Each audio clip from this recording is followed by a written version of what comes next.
विधानसभा चुनाव में exit poll के अनुमान को गलत साबित करते हुए भाजपा तीसरी बार सत्ता में वापस लौटी और हरियाणा में इतिहास में पहली बार ऐसा हुआ है कि कोई पार्टी लगातार तीसरी बार सरकार बनाने जा रही है और अब इस बार बहुमत के साथ। तो वहीं भले ही भाजपा जम्मू कश्मीर में सरकार बनाने में सफल ना हो पाई हो, लेकिन दूसरी सबसे ज्यादा सीटों वाली पार्टी बनकर उभरी है।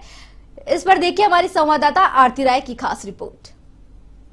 और जम्मू विधानसभा के रिजल्ट आ चुके हैं, जहां एक बार फिर से मोदी की सरकार हरियाणा में बन चुकी है। तीसरी बार हैट्रिक मारी है बीजेपी ने। इस बार हमारे साथ बात करने के लिए मौजूद है राधिका खेड़ा जी। मैम, क्या कहेंगी, हरियाणा में तीसरी बार फिर से मोदी जी की सरकार यानी नायब सिंह सैनी की सरकार बनने जा रही है? देखिए, हरियाणा की जनता को बहुत बहुत बधाई कि उन्होंने एक ऐतिहासिक निर्णय लिया और पहली बार एक रिकॉर्ड कायम हुआ है कि हरियाणा में कोई पार्टी ने 3 बार सरकार बनाई है। तो इससे साफ है कि हरियाणा की जनता ने एक बार फिर मोदी जी की नीति और नियत में अपना विश्वास दिया है, उनकी डबल इंजन की सरकार में अपना विश्वास दिया है और जो पॉलिसीज सिर्फ हरियाणा ही नहीं पूरे देश में वो लेकर आए हैं, उनके ऊपर एक बार विश्वास जताया है। और जो उन्होंने बिल्कुल ही ध्वस्त कर दिया है वो है नफरत की राजनीति को, बंटवारे की राजनीति को, जाति में बांटने की राजनीति को, बात बात पे लोगों से उनकी जाति पूछने वालों को, उन लोगों को जवाब दिया है जो लगातार ये कहते आए थे कि बेटियां खतरे में हैं, जवान खतरे में हैं, किसान खतरे में हैं। आज सबको पता चल गया कि खतरे में अगर कोई है तो वो कांग्रेस का अस्तित्व है।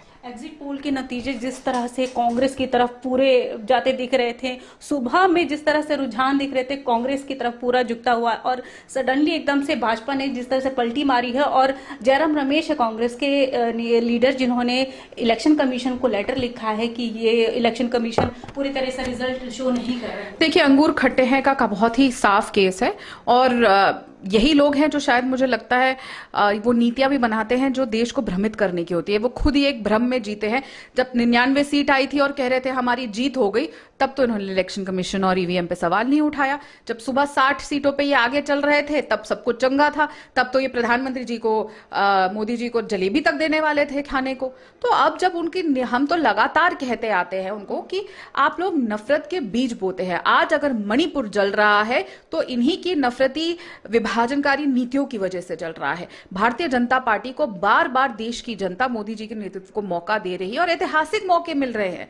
और ये एक उनका करारा तमाचा था जो ये बार बात पे बोलते थे जाट वर्सेस नॉन जाट, और ये लगातार देखिए ना, जिन्होंने अपनी ही पार्टी के लोगों का सम्मान नहीं किया, उन पे हरियाणा की जनता क्यों विश्वास करेगी? हरियाणा में जिस तरह से बहुमत पार कर चुकी है बीजेपी, लेकिन राहुल गांधी विदेश यात्रा पर निकल चुके हैं। ढांढस नहीं बताया उन्होंने अपने कार्यकर्ताओं को, क्या कहेंगे?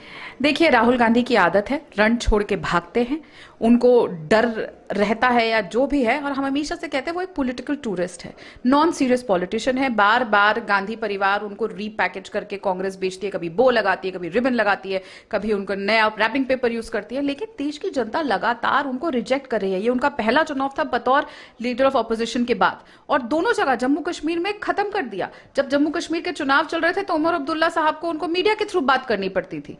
मतलब आप अपने अलायंस पार्टनर से डायरेक्ट बात नहीं कर पाते थे, क्योंकि तब भी राहुल गांधी जी को विदेश जाना था। तो ये विदेश जाके जो जॉर्ज सोरोस के साथ मिलके ये देश के खिलाफ जो षड्यंत्र रचते हैं, आज उसको भी ध्वस्त हरियाणा की सरकार ने कर दी। जम्मू कश्मीर में जो चुनाव के रिजल्ट आए, एनसी और कांग्रेस का गठबंधन काम कर गया, इसको लेकर क्या कहेंगे आप? मुझे नहीं लगता इसमें कांग्रेस का कुछ भी है। कांग्रेस की तो मुझे लग रहा है 3 या 4 सीटें भी नहीं आ रही हैं।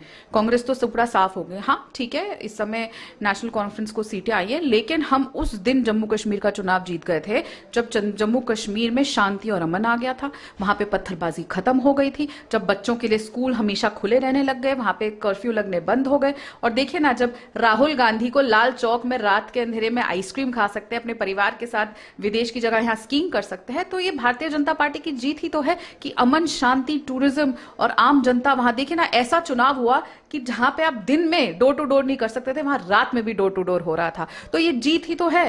370 हटने के बाद भारतीय जनता पार्टी की, ठीक है सीटें नहीं आए, आगे जाके वो भी आएंगी।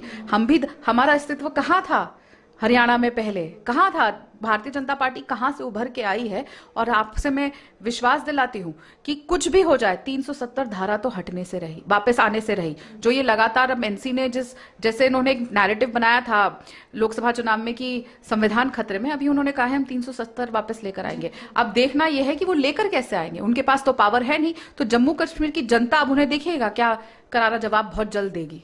तो तो देखा आपने, राधिका खेड़ा जी हैं, बीजेपी के राष्ट्रीय प्रवक्ता हैं, उन्होंने कहा कि हरियाणा जैसे जीती है लेकिन कांग्रेस 370 हटाने से रही। कैमरा पर्सन राधे के साथ A1 TV।